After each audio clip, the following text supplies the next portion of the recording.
So I encourage the folks who are listening to this, whether you have been in trouble and you are now working your way to, building a life for yourself, or you're just looking for a path, direction, start with yourself. Figure out who you are, the good, the bad, the ugly, all of it, and then come to terms with that. You are a plethora of colors and feelings, emotions, experiences that uniquely combine to make you. You are worth something, regardless of what your past was. You can make something of your future if you choose to do it.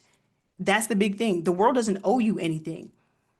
I would love for the world to give me everything that I say I want simply because the world has been shitty to me and my mom in the past. But no, I choose what the world is going to give me because I demand it. But I have to put the work in and I have to be okay being corrected. I have to be okay knowing that sometimes I'm not going to get it right. But that's part of growth.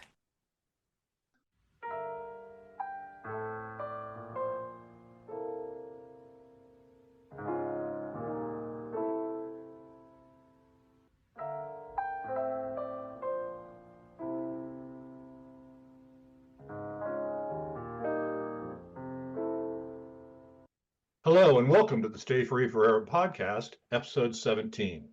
My name is Clifford Fuel, host of the podcast that aims to help you adapt and thrive. Earlier this year, I was listening to a relatively new podcast called The Gospel of Direct Experience, featuring my beloved son-in-law, the Reverend Jeffrey Mansfield, husband of my youngest daughter, Bonnie Mohan, and his longtime friend and fellow clergyman, Michael Ellick. Jeff's and Michael's February show was entitled Star Wars, Hidden Histories, and the Stories That Shape Us with AJ Musewe. This was a riveting discussion of the spiritual themes to be found not only in Star Wars and its many sequels and prequels, but also in the Harry Potter stories and other science fiction and fantasy tales. What historian and educator AJ Musewe of Seattle brought to the discussion, for starters, was profound insight and infectious laughter. Her knowledge and interpretations of these hugely popular movies is fascinating, as is her research into the quote-unquote hidden histories of the civil rights movement in the United States. Through her research, AJ tells the stories of those crusaders who are lesser known but equally courageous and impactful. AJ's impact on me was such that I immediately reached out and invited her to be a guest on the Stay Free Forever podcast, and lucky for all of us, she accepted. Although she is not a justice-involved individual, AJ is passionate about justice. I believe that her mission to right wrongs, empower people, and improve the world will resonate with my listeners, people who need and deserve inspiration, direction, purpose, and respect. AJ is also the first guest on the podcast known to have 4 middle names. Audrey Akinyi June Trufena Monye Musewe Was born in Nairobi, Kenya in 1988.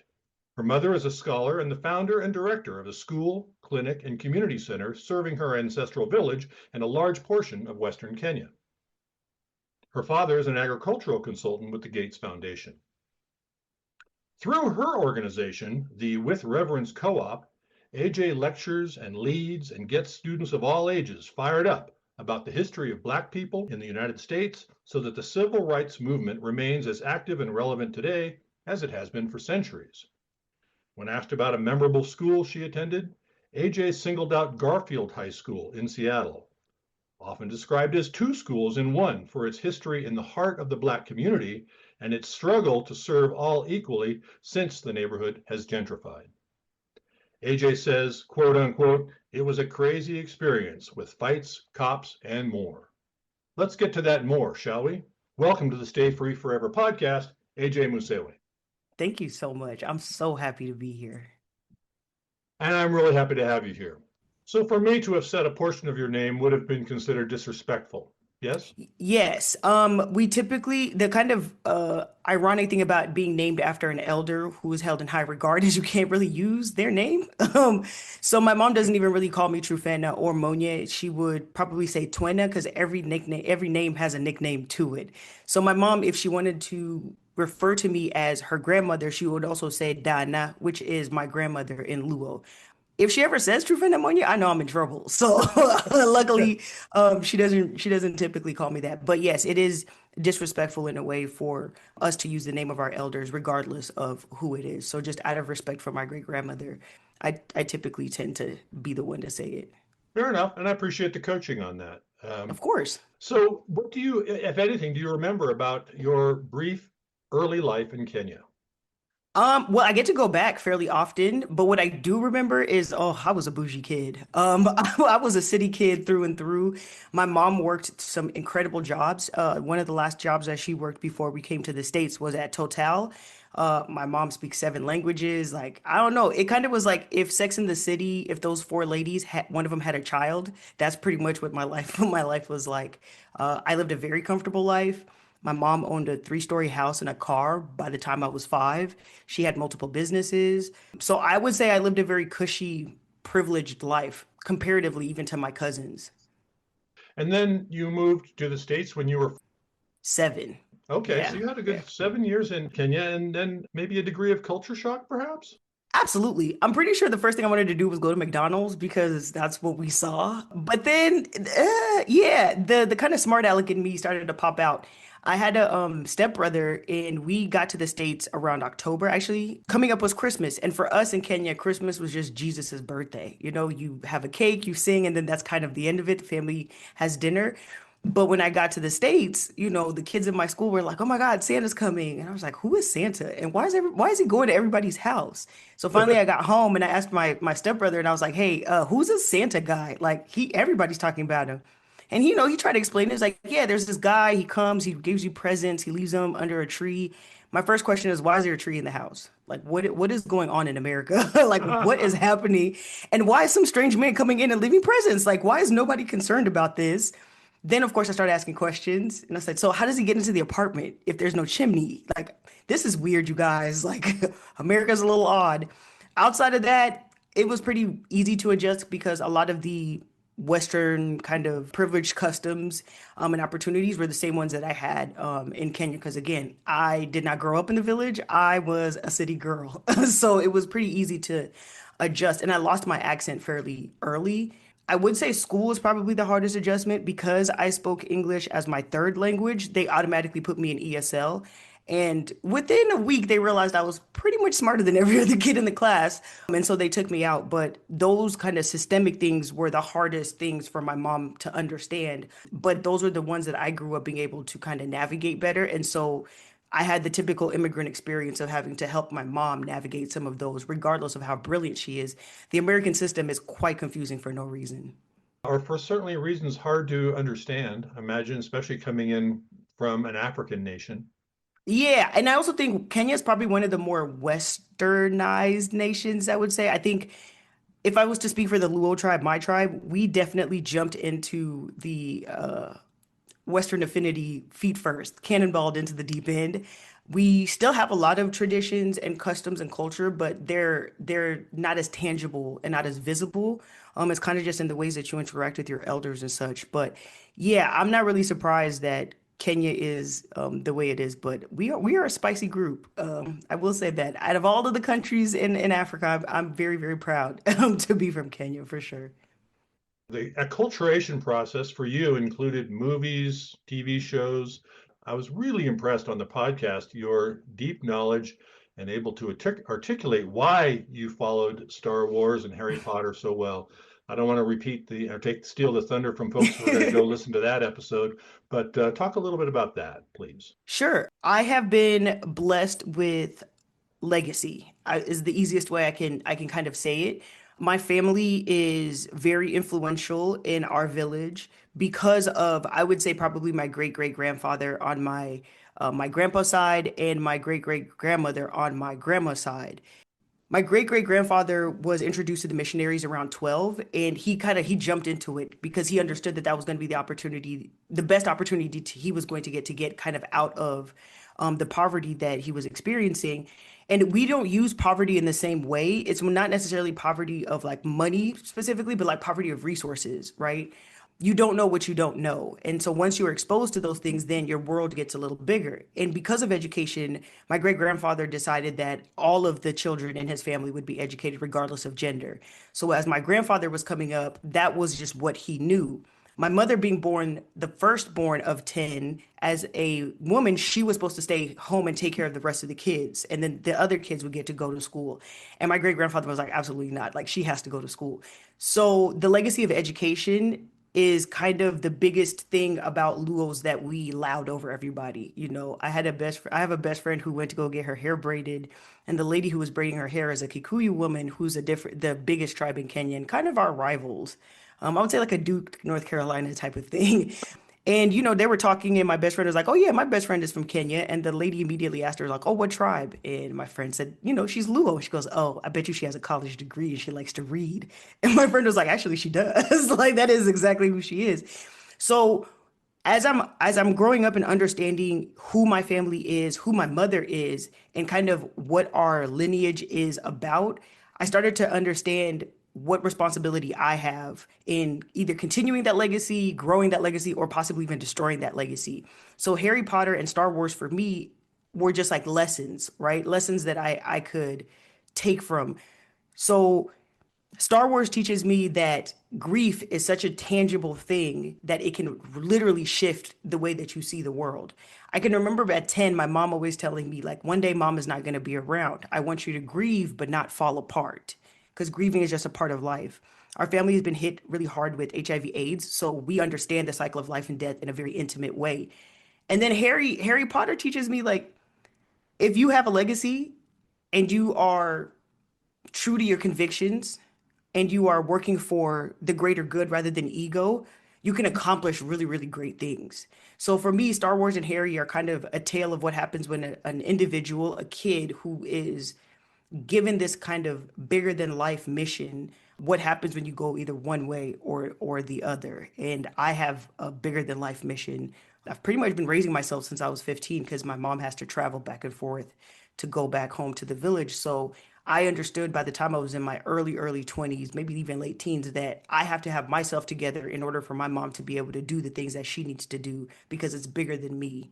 And then what is my version of that is pretty much what Harry Potter and Star Wars has been for me. You just returned from a visit to Alabama in the South, talking with someone who has his own Harry Potter-esque qualities. Can you talk about that a little bit, please? Absolutely. One of my favorite people to talk about ever. So I was in Alabama, in Fairhope specifically, because I have a very, very close friend that I met in 2017 on my first trip to the American South. His name is Bob Zellner, and he was the first white field secretary for the Student Nonviolent Coordinating Committee, or SNCC. Bob's family was in the Klan. His father was a Klansman. His grandfather was a Klansman. His cousins, uncles, aunts. He was raised in that environment until his father kind of denounced the Klan. And so when he was in college, his senior year, I believe, he decided that he was going to do a sociology paper on this quote unquote race problem. But his professors were like, yeah, but you can't talk to any black people. And Bob was like, it's kind of impossible for me to talk about the race issue if I don't talk to any black people. So him and four of his friends snuck into a mass meeting at the First Avenue Baptist Church, and he ran into Martin Luther King. And Martin Luther King looked at him and said, "Sir, the police know you're here. They have surrounded the building. What do you want to do?" And Bob was like, "I just want to write a paper." And Martin was like, "Oh, okay." So MLK decided that he was going to help him out. And he said, "I'm going to go to the front, pull all of the attention and media and police to the front. You guys go down in the basement and sneak out the back." And so Bob and his friends was like, "Great." And as they were getting ready to run out, Bob was the last one out. And it was actually Mrs. Rosa Parks and Reverend Ralph Abernathy, who was MLK's best friend, that had taken them downstairs. And right before Bob walks out the door, he tells the story all the time. He points to this left elbow and he'll go, "Miss Rosa Parks touched me right here." And he looked at her and she said, "It's your turn to do something." Like, when you see something that is not fair, when you see injustice, you have a duty to do something. And Bob was like, "Yeah, sure, okay," and ran out the door.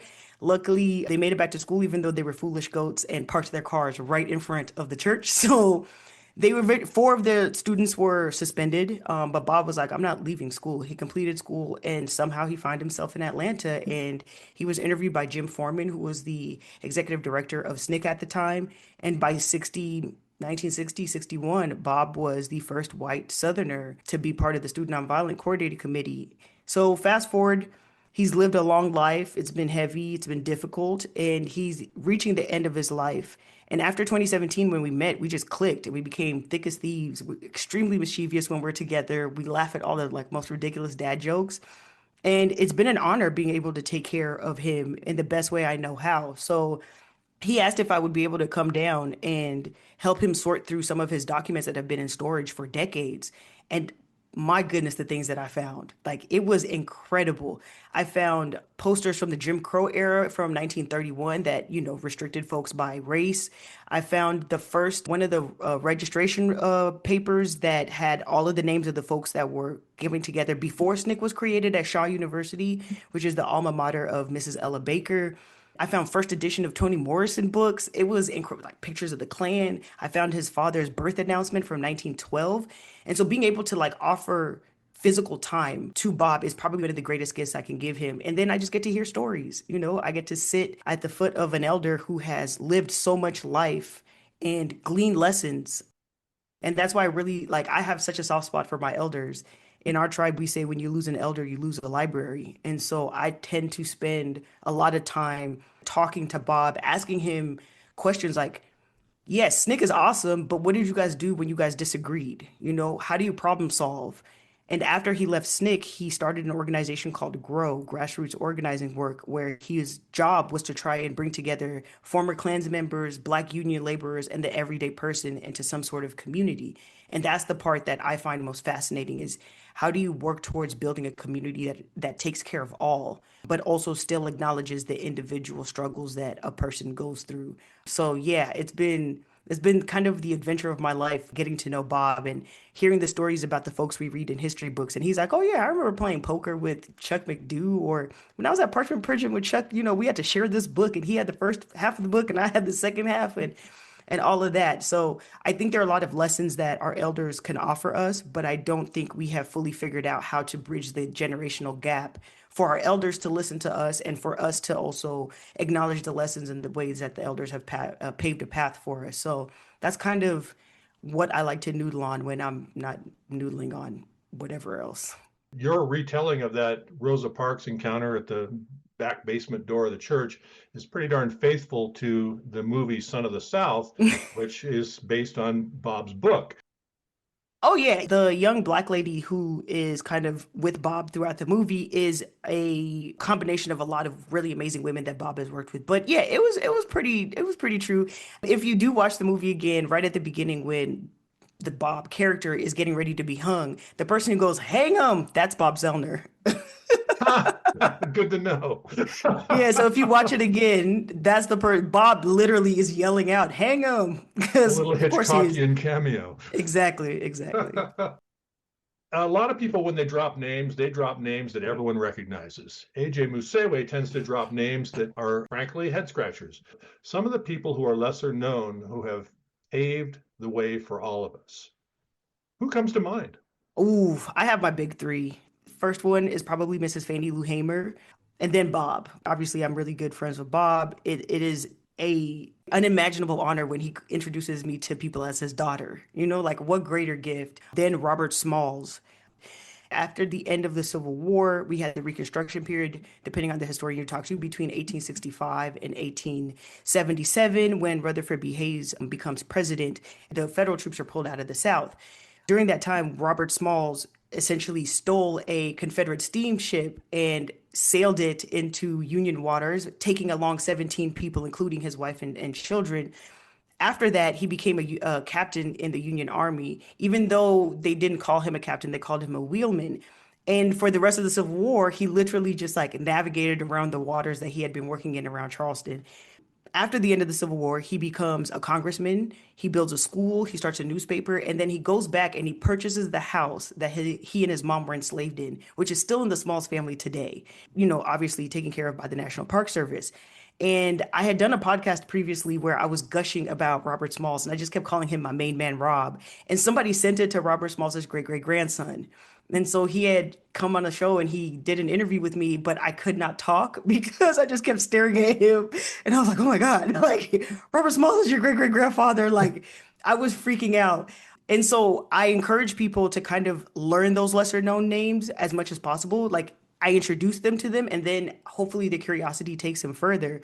When it comes to Mrs. Hamer, Mrs. Fannie Lou Hamer was born in 1917 in Mississippi. She was the 12th child of her family, if I'm not mistaken, and she grew up with a sixth grade education, was a sharecropper. She's like Qui-Gon Jinn. For those who are Star Wars fans, like she is Michael Jordan. She is Magic Johnson. She is one of the most incredible people that we do not give enough credit for. When she was 44 years old, she learned that she had the constitutional right to cast her ballot because members of SNCC had come to do a mass meeting. And so she went home, she told her husband, Pap, and she was like, hey, I'm going to go register to vote. And Pap was like, okay, do you? And of course, she was automatically kicked out of her land. She lost her job and they started shooting at her wherever she would go to stay because she had the audacity to go register to vote. Kind of the thing that most people know about Mrs. Hamer is in 1963, she was coming back from a voter rights training and her bus was stopped in Winona, Mississippi, where then she was arrested and beaten within an inch of her life. As she's recovering from that, she goes on to help found the Mississippi Freedom Democratic Party to challenge the white delegates of Mississippi to be the rightful representation of the state. Then in 1964, she goes to the Democratic National Convention in Atlantic City, where she gives a testimony in front of the Credentials Committee that is 8 minutes of the most powerful story you could ever hear, where she talks about her beating in Winona. And at the end of it, she goes all on the account of us wanting to be first class citizens and vote. Like, is this America, the land of the free and the home of the brave, where I have to sleep with my telephone off the hook because I want to be a first class citizen? I mean, even now, I thinking about it, I get chills. Yeah. I don't know how you don't know who Mrs. Hamer is. Like, I don't know why we weren't taught about her, but even what we know about Ella Baker or Septima Clark or Dorothy Cotton, the way we learn about the Montgomery bus boycott, if you were to type that into Google right now, it would pull up Martin Luther King, but it's not going to pull up the Women's Political Council who had been lobbying for desegregated buses since 53, right? And so I usually like to take the stories that we do know and then figure out like what am I missing about this story? Like what caused this story to be told in this way and who was left out? And because I am the firstborn of a firstborn, because I have so many strong black women around me who have basically told me that there is no ceiling for me, it just is a matter of what my brain wants to do, where my mind takes me. I want to honor the black women, the black American women specifically, who have made it possible for me to live the full life that I have, that have made it possible for my mom to be a Truman Scholar and to build an organization and to be on a first name basis with, former President Jimmy Carter and Bill Gates Sr. Because funny enough, my mom also worked at the Gates Foundation, which I think is quite hilarious.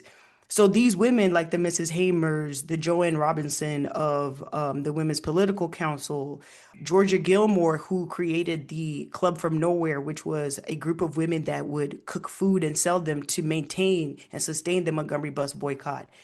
Those are the people I want to know about.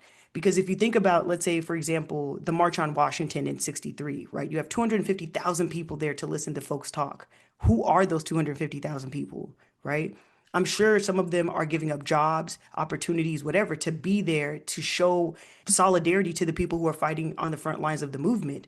And so for me, ego and kind of shine was never the thing that attracted me to a story. It was always the folks who wanted to sit in the background, with their legs crossed, taking notes and kind of observing. And that's pretty much how I am in life for the most part, unless I am watching sports, then I'm a little rowdy. But outside of that, I really enjoy learning and taking leisurely strolls through history. It's more about the journey than necessarily the destination for me. So yeah, when I think of lesser known people, those first three come to mind, and then God, do I have stories for days after that.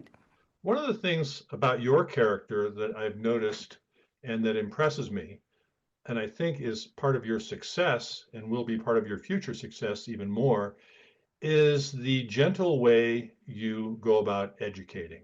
I don't get a lot of you're lording it over people with your knowledge and you should know this, any ninny should know this. It's a very different approach. I appreciate that. It's not necessarily something that I trained myself to do. I have definitely tried to be somebody else, and I cannot be anything other than myself. So I just figured, let me just embrace it. For me, education was always fun. I like learning. It's like a big adventure. I think of myself as a Jedi Knight, or a Padawan even to education. There's so much that I don't know. And it's not about how much you know, but how you use it, right? You catch more flies with honey than vinegar type of thing. Two, the more I understand about history and the more I understand about the American education system, which I went through, I know that there's certain things that we're not being taught. And it's not just like the Black community or the Latinx community or the Asian community that's not being taught. It's all of us. So if I know that we're all not being taught history, with an unbiased way, then I can't be mad at you for what you don't know.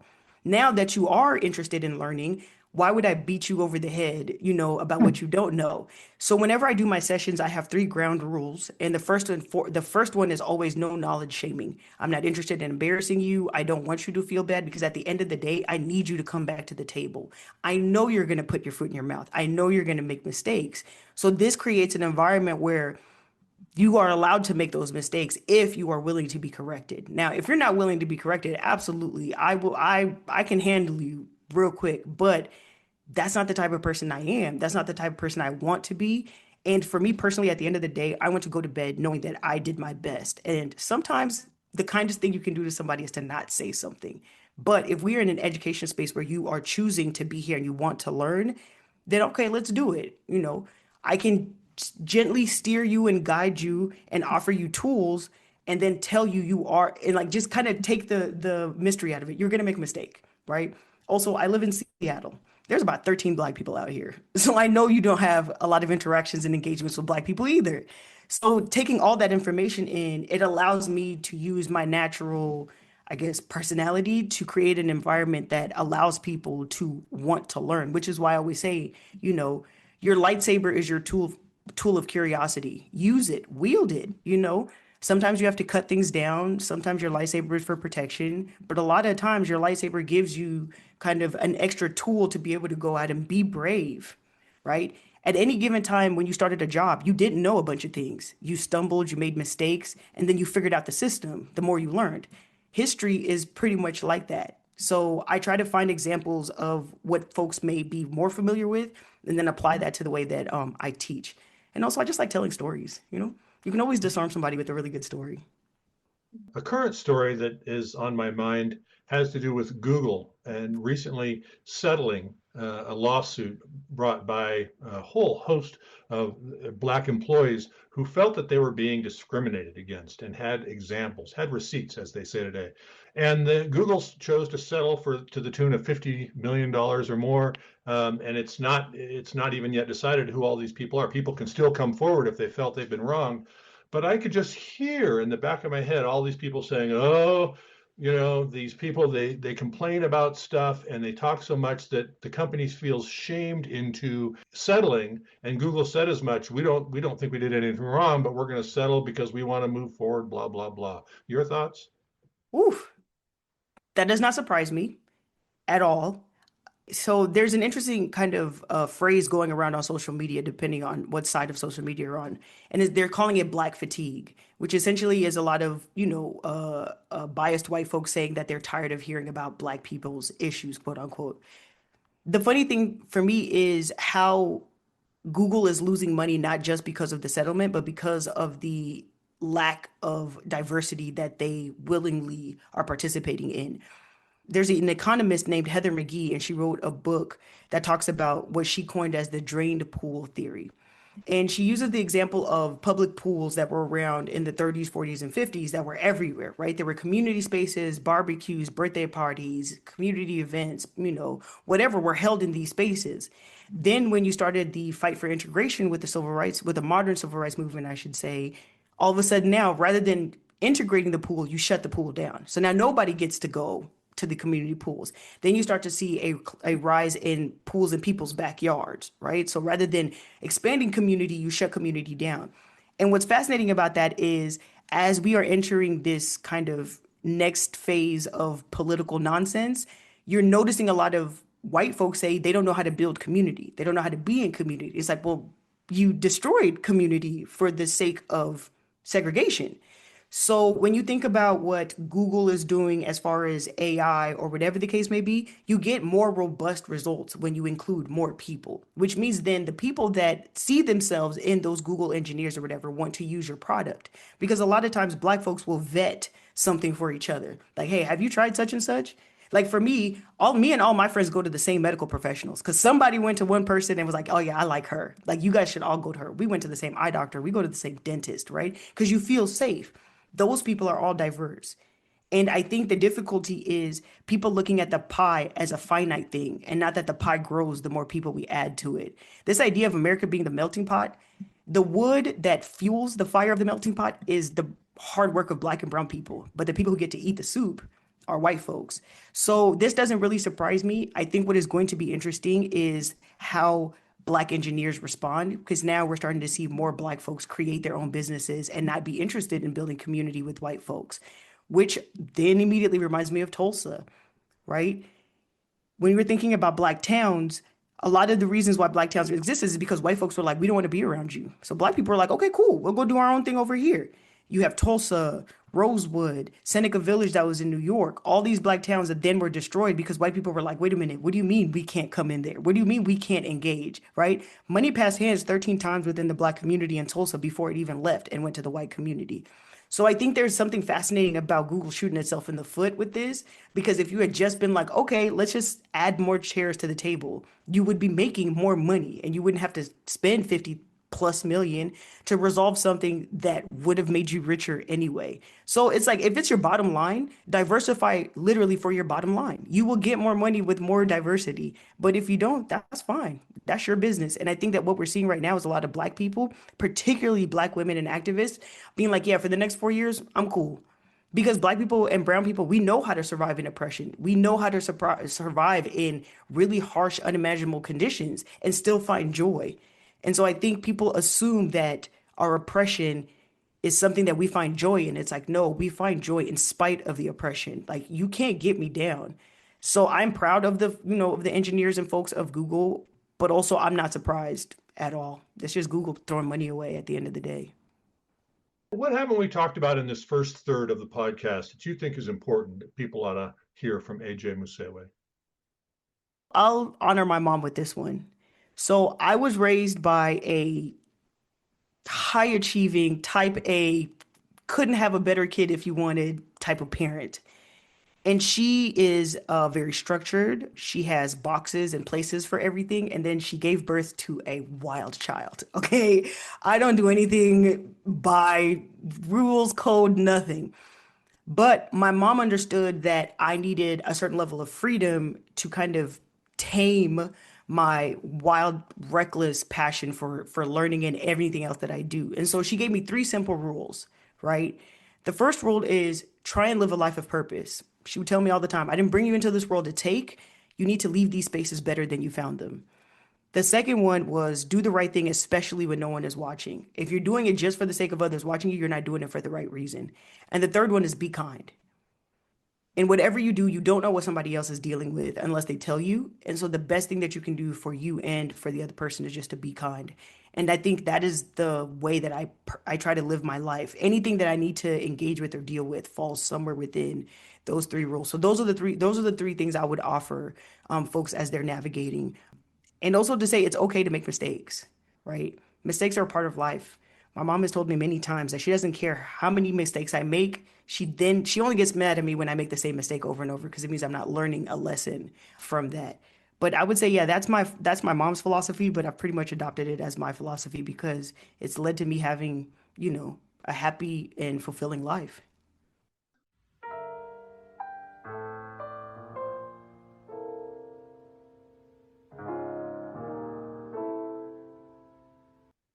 AJ, as you know, there are three parts to the Stay Free Forever podcast. The second part has me share some coursework from a student who has taken one of my cog behavioral courses and that I find interesting or compelling. Share it and we talk about it. Fair enough? Awesome. Yep. All right. This piece is from a Native American woman in her 30s who was a recent podcast guest. She's done two courses for me, anger management and domestic violence. And this short three-paragraph answer goes into all sorts of other areas of life. I'd like your thoughts on it. Sure. The question is, how are you scripted? Mm. She writes, I was scripted or programmed for the traditions of my language and culture. Learning at a young age that the male is dominant in my culture and language has shaped my adulthood. Although I am also learning that a woman in my language and culture also has an unspoken power. A female has the power to say, quote unquote, enough, and she is able to walk away from what is not good for her, and the people in her tribe will accept and protect her from what is causing her harm. What I did was physically show I had had enough, partially due to me still having no respect for the victim at the time of the incident. What I saw was a male who did not have any respect for my children or myself. The only way to stop it was to physically stop it because verbally saying enough was not powerful enough to stop it. I forgot how to use my language and culture protocols due to the fact that there was a male inside the home, but he was not protecting or providing for the home he wanted and created. He was, in fact, damaging and being harmful. The male is dominant and the female is submissive. I grew up in a home that was in decay, so I thought it was normal behavior. I wasn't taught differently, so I didn't know different. Now I'm learning that I can use my protocol verbally, and I don't have to subject my children and myself to harmful people and environments due to the male wanting to be or claiming he is a protector and provider. Hmm. Wow. The first thing that comes to mind is I'm really impressed with her accountability. I think when someone hurts us, there's I think of that phrase hurt people, Yeah. which is why it's really important for me personally to deal with all of my big feelings, as I like to call them. My mom and I have survived domestic violence, and so that also was a big thing that sat with me. We left California about 4 years after we got to the States, and moved up to Seattle because my mom's ex-husband was extremely abusive. I don't have any memory between the ages of 9 and 11. I don't know what happened during that period of time. I can tell something happened just because of the way I respond to certain things. I don't like people behind me. I don't like people kind of sneaking up on me and things of that nature. What I do also think of is there's children involved, right? My mom, once she understood how bad things were, figured out the system again with very little knowledge or help and got us out. And from then on, her number one priority was making sure I had a stable life. And for all intents and purposes, I mean, I'm pretty well put together for somebody who had to navigate adult things at a very young age. Did I grow up really fast? Yes, I did. And also, my mom has never spoken an ill word about that man, even though she has every reason to. I I feel for women who are in social situations that do not give them the tools and power and support to know that that should never have happened to you and that your childhood should have never been like that. I think we underestimate how much those moments really affect a child and how they carry those things into their adulthood. And so if you don't have something that interrupts that kind of cycle and you have an ability to pause, whether it's through therapy or whatever the case may be, and understand like, wow, I was a kid, there's only so much I could have done, but now that I'm an adult and I have agency, what am I going to do to either break that cycle for the kids that are in my life or just even for yourself? I have a difficult relationship with forgiveness. That's one of those never-ending conversations my mom and I have. And even my friends and I think forgiveness and the church has been weaponized a lot. So my definition of forgiveness is change in behavior, right? Regardless of whether that person says I forgive you or not, the behavior that I exhibited was harmful, and I don't want anyone in my space to feel that. So for me, quote unquote earning forgiveness is about me changing my behavior. And if that person accepts me back into their life, great, but they don't owe me anything because I caused the hurt.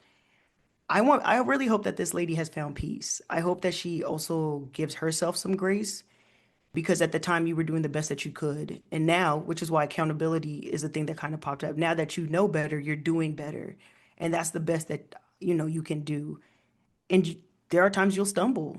And again, that's okay. As long as you get up and you're not taking a step back. Sometimes it's okay to just put your feet together and pause, take a moment, catch your breath, and then move forward. But all my love to this lady. Wow, what a heavy thing to survive and also to have children. So I hope for the sake of her and her children that she is giving herself moments of peace and being proud of the little steps that she takes. Every step forward is something to be proud of. So, wow.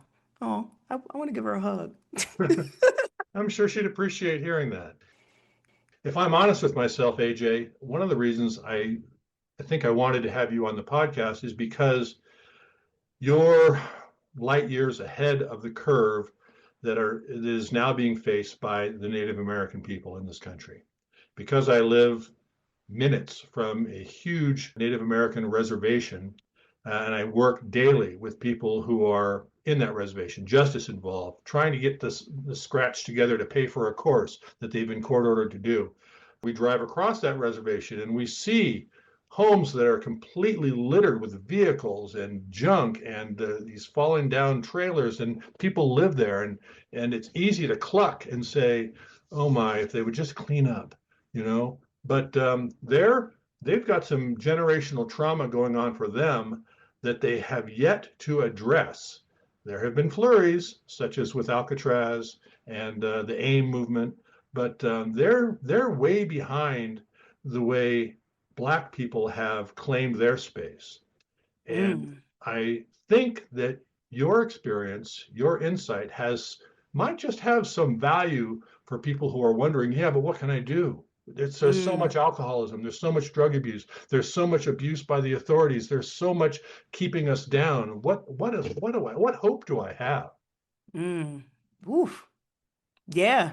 Not to lay that all in your feet, but I No, no, just no, think no. your insights would be welcome. I personally, I like those kind of big questions. I would say that hope is one of the most powerful things that you can have, right? In a way, hope is like the force. Again, coming back to Star Wars, hope is like the force, right? And the more you believe in the force, the stronger you get in it, right? For example, Yoda fully believes in the force to the point that he's almost made up all of midichlorians, but we can talk about that a different time. And so the diminishing of hope is systemic, it's purposeful, right? When you are looking around and you see desolation, it's very difficult for you to keep that fire going. And so, my, I guess, offer in this is one step at a time. Start with your home, start with what is happening inside your home. When your home is peaceful, right? And you're able to think, you're able to plan, you're able to dream in your home, that is where it starts, right? It starts in the home, which sometimes can seem like a pretty simple response, but it really does. It starts with having honest conversations about what is going on in your home, right? If your kid, believe your kids also. Create relationships where your children come to you first, not when they're, happy, but also when they're in trouble, right? You want the census to be like, oh man, I need to call my mom, not, oh man, I gotta call my mom, right? Those little bits create children who then go out and change the world. My mom is a conservative traditionalist, right? And she has the most untraditional, unconventional child. By Luo standards, I am supposed to be the one to be the next generation, right? So, for example, my mom being the firstborn, even though I'm not the firstborn of the cousins, because of who my mother is, I am the first cousin, right? So when our cousins are dealing with stuff, when there's, trice, whatever is going on, it's my job to then go in there and be like, all right, y'all, look, cut this mess out. Especially because our parents, my mom and her siblings fight all the time. And so we're like, hey, look, this ain't got nothing to do with us. Y'all deal with it. The cousins are going to be over here. But we have the ability to do that because my mom, my grandfather, my great grandfather, my grandma created a space for us to be able to take care of ourselves, to be able to account for ourselves. And also, we understand the heaviness of legacy, right? We know what our lineage is. Indigenous people in this country have some of the most in-depth cultural customs and leaders, right, that we have ever seen. Whether you're looking at the Western expansion of this country and what they had to deal with Andrew Jackson in the 1830s, to the way that this country is trying to erase indigenous people, and yet you're still here. That level of you can't take us out is at the core of your hope, right? Black folks have been subjugated to some of the most horrific conditions, and yet you still see us laughing and joyful. Lean into your traditions, lean into your cultures, sit at the feet of your elders and learn how they survived. Take the pieces that you can and instill them in yourself. But at the very, very beginning of it, it starts in the home. If your home is your safe space, it's amazing what you are able to do outside of your home. instill that love in the children, and they will be the ones to change the trajectory of what is possible. So that's what I would say, and I think that's what people see with the Black community, right? When all hell is breaking loose and Black people are doing line dances, it's because the community is home. We take care of each other, but also accountability. I think our elders have a difficult time with accountability because they weren't given the therapy tools, right? I have language that I know my mother does not have because my mom did not grow up in an environment where therapy was seen as an assistance. Therapy was seen as, oh, that's white people stuff. Like, we don't do that kind of thing. But now my mom has a therapist in the school that she built in Kenya, in the rural village. Like, we have a therapist, which is like bananas to see. But because my mom is willing to hear me out, because my mom believes and trusts my opinion, because she knows who she raised, I don't feel like I can't come to my mom and be like, hey, so you know how you were talking to that staff member? Yeah, I would tone it down a little bit, because you want people to not be afraid of you. And my mom always says, like, I don't have a monopoly of language or knowledge. So let's work together. But I would say it starts in the home. Once your home is taken care of, it's amazing what your children will be able to do beyond your own wildest dreams. So to the indigenous community, I would say lean into your traditions, lean into your elders, lean into each other, and then you will see, even more flourish. But the system is working against you. And so hope becomes the fuel, hope becomes your gasoline, hope becomes the fan that, ignites the flame. And so hold on to that. The only question that remains is just how old a soul are you? Well, I do have cataracts, so if eyes are window to the soul, I'm getting up there in age. I'm getting up there in age.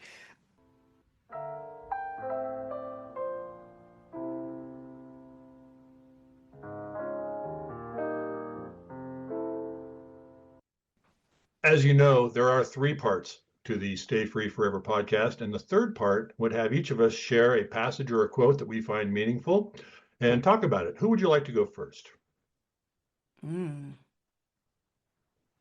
You go first. Okay. I'm going to go counter to one of your trends and share a quote that's not as well known from the I Have a Dream speech of Martin Luther King, but Mm. one that I think has great relevance today, and we can talk about that whether it does or not. This is from Martin Luther King on that day, on August 28th, 1963, on the steps of the Lincoln Memorial in front of 250,000 plus people, when he said, "When the architects of our republic wrote the magnificent words of the Constitution and the Declaration of Independence, they were signing a promissory note to which every American was to fall heir. This note was a promise that all men, yes, black men as well as white men, would be guaranteed the unalienable rights of life, liberty, and the pursuit of happiness. It is obvious today that America has defaulted on this promissory note insofar as her citizens of color are concerned. Instead of honoring this sacred obligation, America has given the Negro people a bad check, a check which has come back marked insufficient funds." Mm. I really love that quote because right after is when Mahalia Jackson yelled to Martin and said, "Tell him about the dream," and that's when he shifted his speech. But that's, it's I love that's background. Oh yeah, yeah. He had given that speech prior, a few days prior to that, and he had called Mahalia Jackson, who is one of the queens of gospel music and Mm-hmm. one of his really good friends, and he was like, "Mahalia, girl, like I'm going through it." And so he had given another speech about a dream, and that I have a dream actually comes from Prathia Hall. She was a young lady that he had seen speak a couple months prior who was part of SNCC, and then he asked her if he could borrow that phrase, "I have a dream." So I love that quote. My quote is from Zora Neale Hurston. And if you have not heard of Ms. Zora Neale Hurston, I highly encourage folks to read. She was an anthropologist who collected Black folklore and folk tales in various parts of the American South. Actually, I was just in Mobile, Alabama, where the last human cargo ship, the Clotilda, was found, and I got to see pieces of the ship. And one of the people that Zora Neale interviewed was a man named Cujo Lewis, who was on that last ship, and it's in her book, Barracoon. So but she has this quote where she says, "Sometimes I feel discriminated against, but it does not make me angry. It merely astonishes me. How can anyone deny themselves the pleasure of my company? It's beyond me." I love that quote. Tell me why. Because racism is stupid. Like at the end of the day, racism makes no sense whatsoever. There is so much about other cultures that are fascinating and beautiful and enrich life. So it's like, why deny yourself a bunch of seasoning in your life? You know, I think of how Columbus went sailing around the world for spices, but then all of a sudden now the queen doesn't want to use spices in her food because it's accessible to everybody. That's stupid. That's so dumb. I know I am a hoot, okay? I am charming, adorable, full of anecdotes and lessons. Why wouldn't you want to be around me? Because I have melanin? Because I so happen to be born on the equator, and that's the biggest difference? That's dumb. That is just dumb. So it's astonishing how hard fought segregation is. And I mean, right now it's more administrative, but still, like all of these removal of resources simply because you think that you were the chosen one. I need y'all to remember Jesus was brown, okay? So again, it's just it makes no sense. It's dumb. So I think Zora encapsulates the kind of foolishness of it because the black culture then is emulated by people. So how are you gonna tell me that you hate me, but then you're gonna go and rap my music? Okay. So it allows me to not dwell on any racist experiences that I encounter again in Seattle because at the end of the day, I'm like, oh, you're just dumb. Oh, okay. Let me go about my business.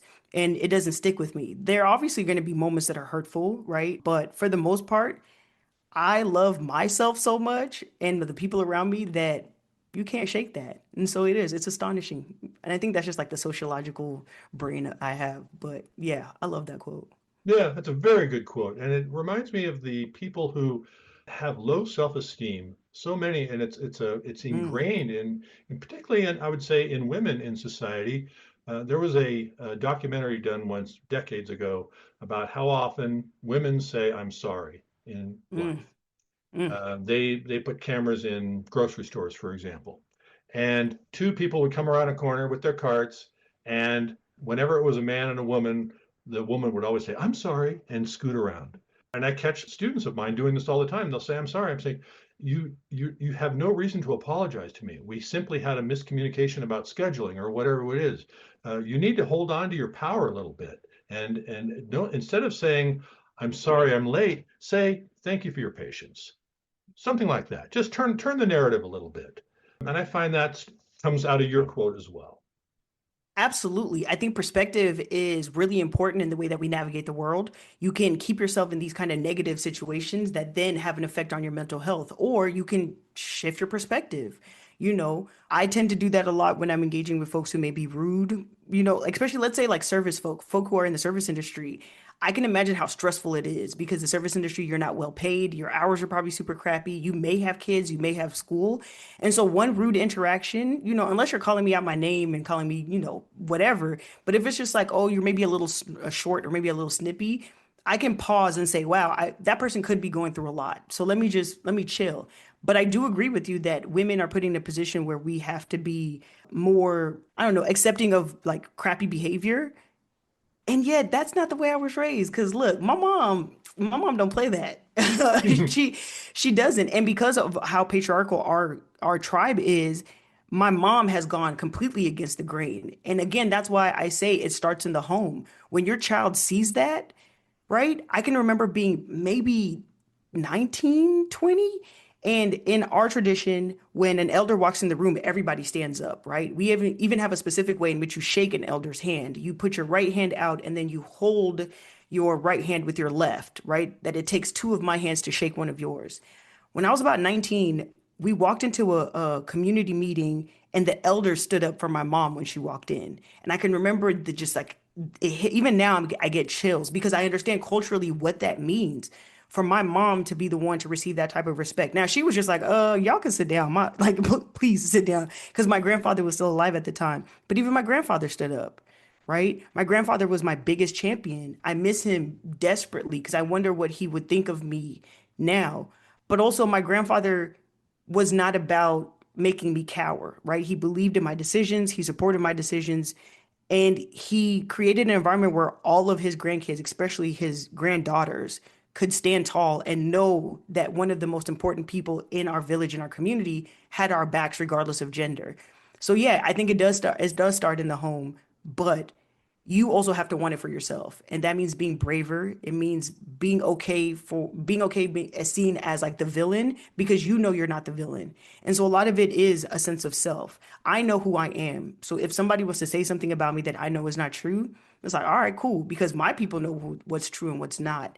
And also that gives you a sense of freedom from trying to conform, right? My mom had to travel a lot for work, so I was left to my own devices a lot. And I never really worried about somebody getting back to my mom about what I was doing because whatever I was doing is something I would tell her I was doing. So you can't snitch on me and be like, oh my God, Lois, I saw Audrey doing such and such. And my mom was asking me about it. I was like, yes, I was doing such and such.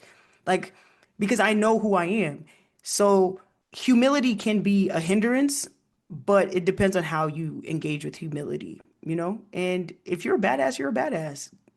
Be the badass that you are because you don't know who's watching you and how you can influence somebody just by being your full self. And if there's parts about you that you don't like, you know, change your perspective on them. What lesson do I need to learn, through this behavior that I'm exhibiting? What harm or what hurt or what unresolved feeling do I have that I need to like navigate and tackle that? And then what you do, you're like, oh, okay, cool. That's one less rock in my backpack. And then you get a little lighter. You walk with a little more of a pep in your step. It's like the Reading Rainbow song. You just hear butterflies in the sky all the time. So, yeah, I feel for the folks who are in that position of the low self-esteem, but also there's nowhere to go but up. And so, what kind of adventure do you want to have as you grow your self-esteem? Do you want to be Anakin Skywalker or you want to be Darth Vader? There's two sides to every coin. As we wind this up, I want to leapfrog back to my quote because I happen to know that you are a card-carrying constitutionalist, meaning you carry a copy of Oh, the Constitution with you. My quote did have to do with what the Constitution guarantees us, but we're in uncharted waters these days, in my opinion, because the very Constitution is being ignored. It's being swept aside, and if not addressed by those of us who will be affected by this insidious change, then it'll be too late. Right now, people can be arrested and deported to a prison without due process. Right now, the president can take gifts and do business and have donations in the billions from people without a peep from the Congress. Too many other examples to mention. Is your faith still in the Constitution? And why or why not? ooh, it depends on the day. I Yeah. would say the three amendments that I tend to pay the most attention to is the 13th, 14th, and 15th Amendments. The 14th Amendment really is the one on birthright citizenship that everybody's kind of talking about right now. And those were passed during the Reconstruction age. The thing that is most fascinating about those three amendments is they were passed within 5 years, which is nuts if you're thinking about American politics to pass three amendments that are so sweeping and so life-changing in the span of 5 years, right after Abraham Lincoln is assassinated. And then we got to deal with Andrew Johnson, who, Lord have mercy, Andrew Johnson was a horrible president. But the thing that gives me faith in yeah, no, I don't really have a lot of faith in politics. I'm not gonna lie. I have faith in community members. I have faith in the ones who are doing the work to hold politicians accountable. I think that we have now moved past the kind of threshold that a lot of Black organizers and brown organizers and activists were telling us was coming.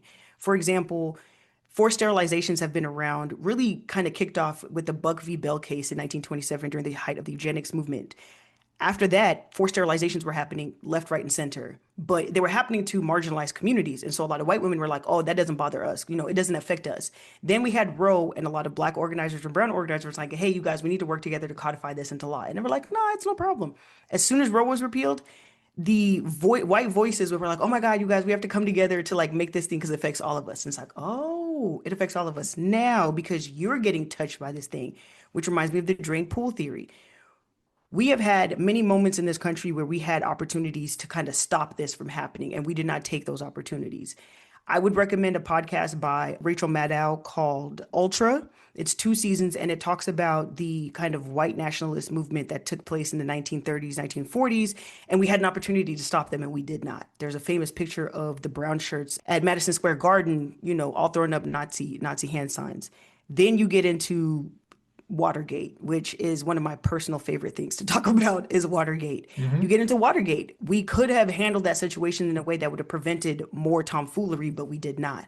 Right around the after that, you get the Iran-Contra affair, right? So it's like there's all these moments in time where politicians could have done the right thing and chose not to. So there's a lot of us who have been on the front lines of organizing and political activism that are like, we knew this was coming. And that was why Black folks, especially Black women, are turning into each other. Like we're turning into ourselves because we know what's coming. We have seen it happen to our grandparents. We've seen it happen to our, our elders, those who came before us.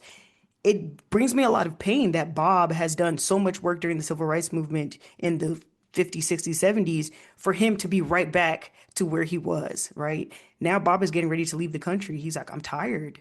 And it is the education system also that has prevented us from really understanding how bad things are. So then when you become an adult, it like smacks you in the face.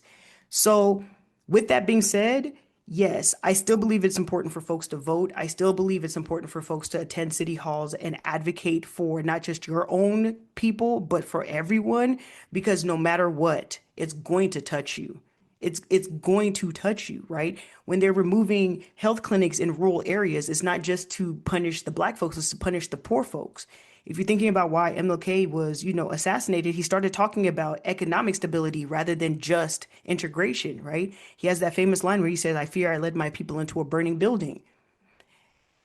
I mean, he did, right? If you're looking at the Brown v. Board of Education case and you listen to the interviews by Linda Brown's mom, she said that we did not want necessarily to integrate. We wanted to have the choice to send our kids to the schools that we wanted to send them to. That's what they wanted. But then the federal government was like, no, we should just integrate. So then a bunch of Black teachers lost their jobs, right? And then we start having these white teachers teaching, treating these Black students as though they're inferior, even though those Black students were just as smart. And the domino effect starts.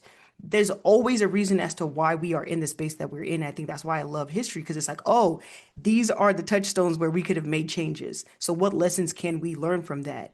I think there's a certain level of humility that white folks in general need to have to understand that the reason we are in this space is because of the way that your ancestors handled this country.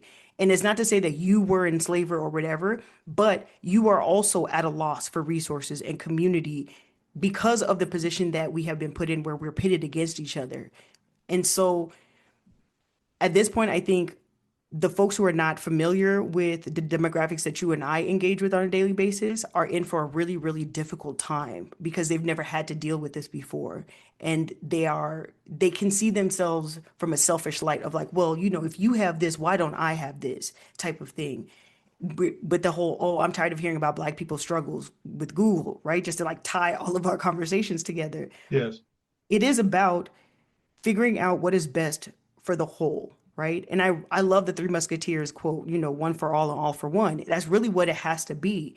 And ego has to be removed from that. And I think that is something that we are not going to be able to see in quite some time. So I'm hunkering down at the end of it. I'm hunkering down. I'm lucky to live in a liberal city like Seattle. And also I have to deal with covert racism and microaggressions and stuff. So it's like you got to pick the lesser of two evils, which is what we literally have been saying since the beginning of politics. So this is exactly where I thought America would be just based off of the history that I've learned, but also I have created a community around myself in which we understand how to take care of each other. And our community is wide and diverse and rich. And we're taking care of the kids because that's what we have to do. We have to fortify them for the life of adulthood that they're gonna engage in. But as far as politics, I'm not surprised. I highly recommend folks going and checking out that podcast. There's also another really good podcast called Slow Burn by Slate, and it has a plethora. I think there's like 10 seasons. It has a plethora of different topics that help explain kind of what American politics and history is doing and how we got to where we are. Educate yourself, figure out what medium you enjoy learning in the most and then dive deep. I am getting ready to start a book club based off of comic books. We're going to learn history through comics because that's what I love comic books. So find your interests and then figure out what is the historical context for the things that you enjoy, and you will figure out a way to advocate for yourself and your community that feels good to you. But yeah, I don't really have a lot of faith in you are absolutely correct. I do have a pocket constitution. I appreciate that you that you spotted me that well. I do have a pocket constitution with me a lot of times. I'm personally really angry with two people, a man and a woman who have tremendous platforms and who are, in my opinion, are failing to use them, neglecting to use them. And that would be Barack Obama and Kamala Harris. Mm-hmm. With the atrocities going on at the level of government which he once led and which she once led and was almost this close to leading, in my opinion, they are squandering a huge opportunity to give voice to what so many of us are feeling is that we're going to lose our freedom. We're going to lose our democracy for apathy. And their apathy and not speaking up really pisses me off. Mm-hmm. This is reminding me of the W.B. Du Bois, Booker T. Washington, talented 10th situation, right? At the end of the day, we cannot expect the rich to save us all, right? Yes, Barack Obama is the first black president. Two, he's Luo, actually. His step grandma doesn't live too far from my grandma. And yet you don't hear a bunch of Kenyans claiming him, right? Like Mhm. Kenyans are like, yeah, it's great. I think more for the ego of the fact that we are Kenyans. And of course, the first American president would be Kenyan is like, that's about as far as it goes. Kamala is a product of the system. Hakeem Jeffries is another one that I'm really, really disappointed in. Cory Booker, I'm disappointed in. But this is where we kind of fail in looking at the whole person, right? Martin Luther King was amazing, and also Martin Luther King was an asshole. Like at the end of the day, right? He was Yeah. excellent, was able to bring people together, but he was misogynistic. And if we don't look at the whole person, then we are denying ourselves or we're putting faith in something that is not attainable. We need to manage our expectations. I've been disappointed with Obama since his second presidency or his second term. Kamala, I've been disappointed in her since she, was trying to do truancy stuff in Oakland. Like, there's so many things that you have to then decide, okay, is this for the greater good or is it not? And I think the further you get away from the community organizing, from being boots on the ground, the harder it is for you to actually understand what the community and what the people want you to do. Barack knows what is happening in the country. Like he knows. And also because of the etiquette of politics, there's certain things that he can or cannot say out of respect or out of, not whatever. And it's like, all right, dude, but if this country goes down, you guys got millions. You got a house in Hawaii. You got multiple houses in the continental US. You will be fine. They're literally building your presidential library right now and like Yeah. up in construction time, right? I think Michelle is more likely to speak out because as the first lady, she's like, look, I ain't got time for all this. I'm not running for president. But I also think this is one of the things that I wonder if people are waiting for black people to save the country, right? Because there's also a lot of white folks that could be speaking up. AOC, I'm really disappointed in her. Like there's so Really? much more But that I she's traveling the country with Bernie. She's putting on boots on the ground. She's drawing big crowds. I see her as one of the bright spots.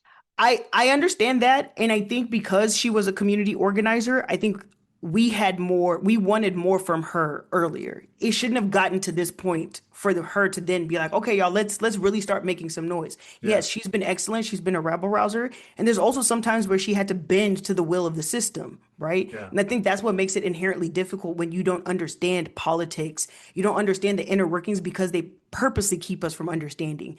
So when you're then trying to figure out what's going on, you're like, this is too much. It's overwhelming. I'm just not going to deal with it. And you check out. I think that's our biggest issue right now is Hmm. we have created life to be so difficult that folks are trying to feed their kids and don't have time to be paying attention to what Congress is doing. So then they're passing these laws in the middle of the night and you wake up and all of a sudden you don't have health care, Yeah. right? Yeah. We're seeing what's happening with the farmers right now. A bunch of them voted for, 47, and Hmm. now you realize that USID was your biggest customer, and you're like, what in the world is going on? But when the black farmers had their land taken away, and they were asking you all to come and be in partnership because this could happen to you, you didn't care because again, racism is stupid, Yeah. right? So I think we have to give up the idea of the perfect politician. I think we also have to give up the idea that politics is going to save us. It's community organizing that's going to save us, or at least give us a moment to pause so that the tidal wave doesn't wash over us and destroy everything. But people don't put enough faith in community organizing. They think it's BS. My partner was one of the people who helped organize the removal of the Confederate monuments in Richmond, right? Like she's boots on the ground and her people are tired. If the front line is tired and the front line breaks, we have no hope. And right now it is hanging on by a thread. Yeah. And so for me, I love teaching in this environment because I need people to understand how dire it is, and I also need people to understand how much power you have as an individual to create change. And again, it starts in the home. If you talk to your children about what's going on in a way that's appropriate, and you create children who are more empathetic, who are not going out and calling their friends the N word and then getting suspended and be like, oh, I'm sorry, I didn't mean it. You know what that word means. And Yeah. if the parent is not also being like, damn, what did I do to raise my kid to make them think that it is okay for them to behave like this? Because that kid is going to become an adult. And that's what I don't think we understand. Like this child, the way you are rearing them, they're going to be an adult. I was at the Smithsonian African American Museum maybe 2020, right before everything shut down for COVID. And there was a group of kids in all MAGA attire laughing at a picture of a black man being lynched while their chaperones stand right there.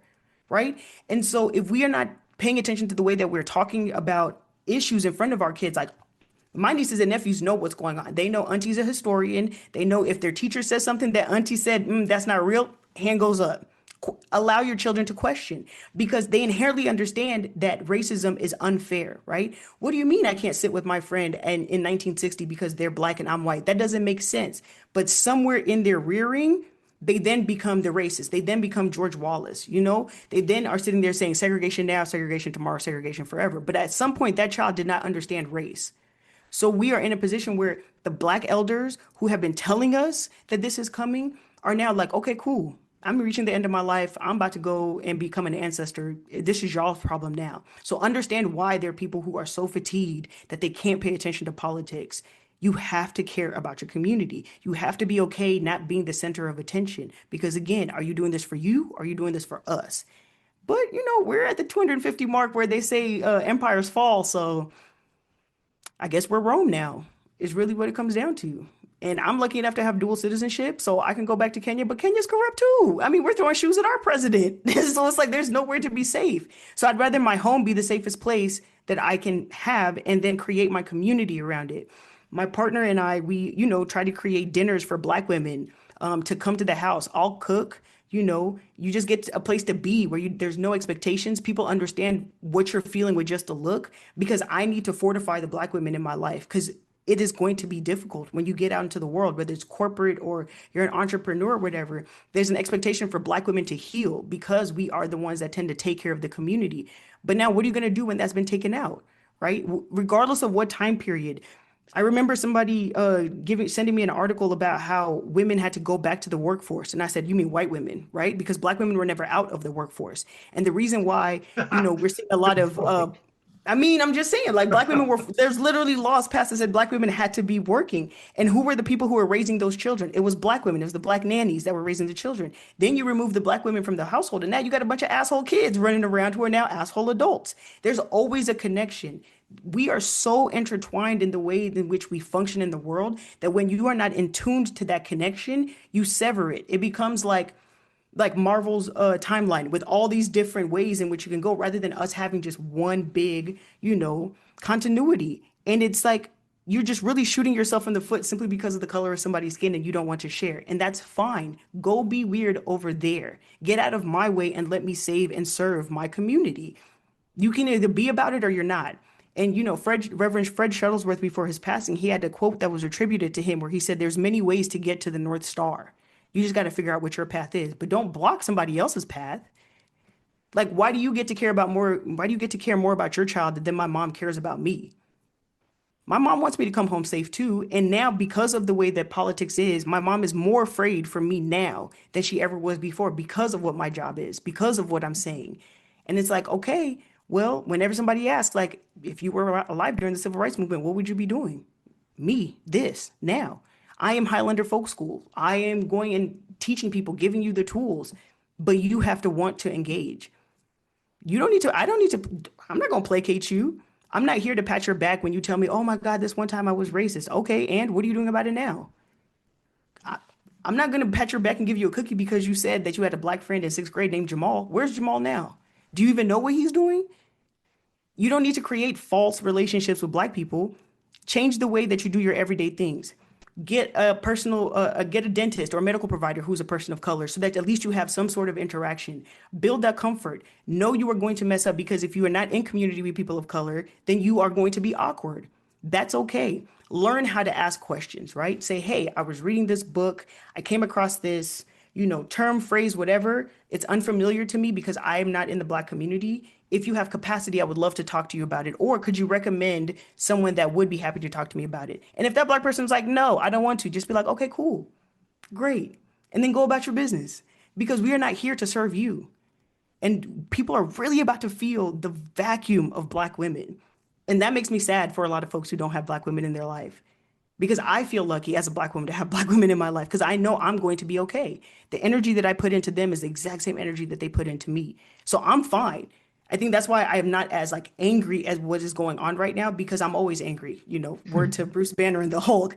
I'm always angry. But I'm okay with that because anger is a sense of protection, right? You need to learn and understand your anger. I was an angry child. I was an angry child to the point that my anger had a nickname and it was called Shadow. I am a Batman fan, so that's probably also why. But the older I got, I understood that my anger was hurt, right? I was hurt that my mom was always gone. And from 15 on, I spent 3 to 4, 5, 6 months by myself. That means I get myself up from school, I get myself ready, I go to school, I come back, do my homework, take care of the house. I have to pay the bills, right? So I was an adult by the time I was 15, but I was angry all the time. And I was like, damn, I just miss my mom.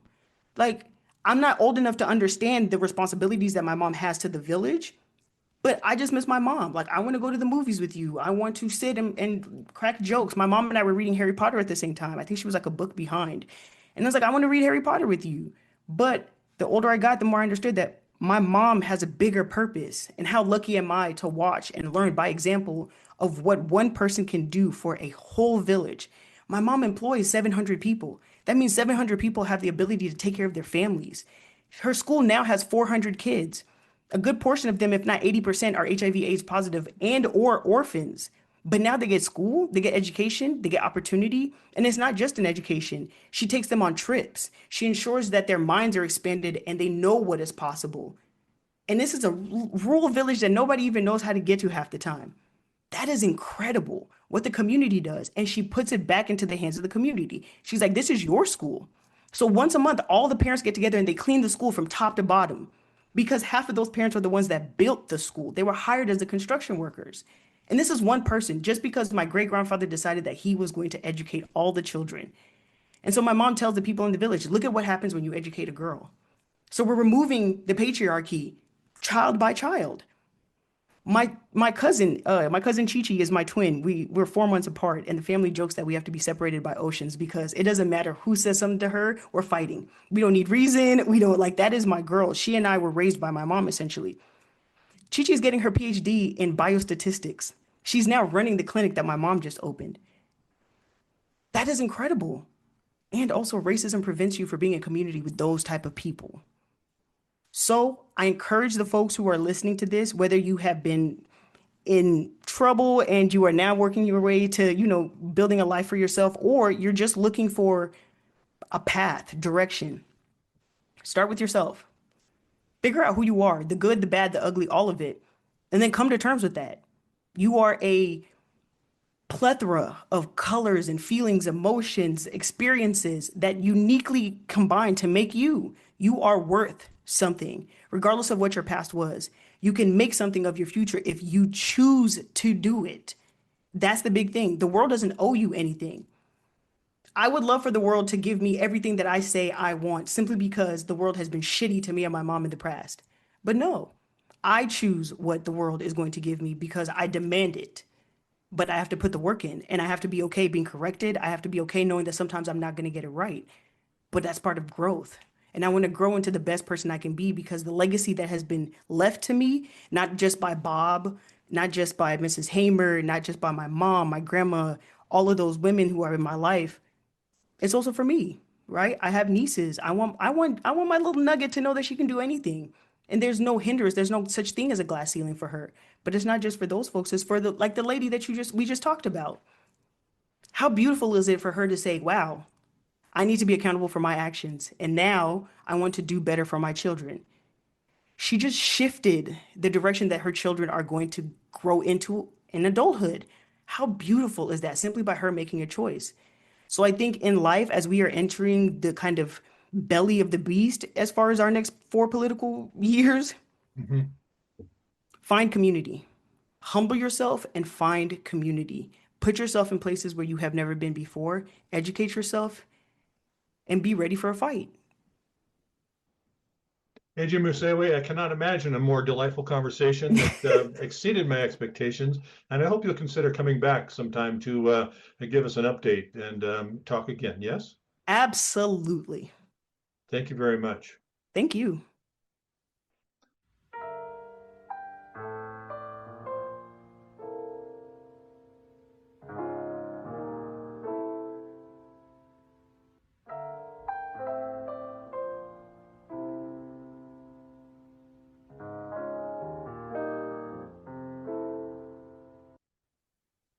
The Stay Free Forever podcast is recorded and produced by Clifford Fuel, owner of Stay Free Forever, LLC, a Colorado and Wyoming company.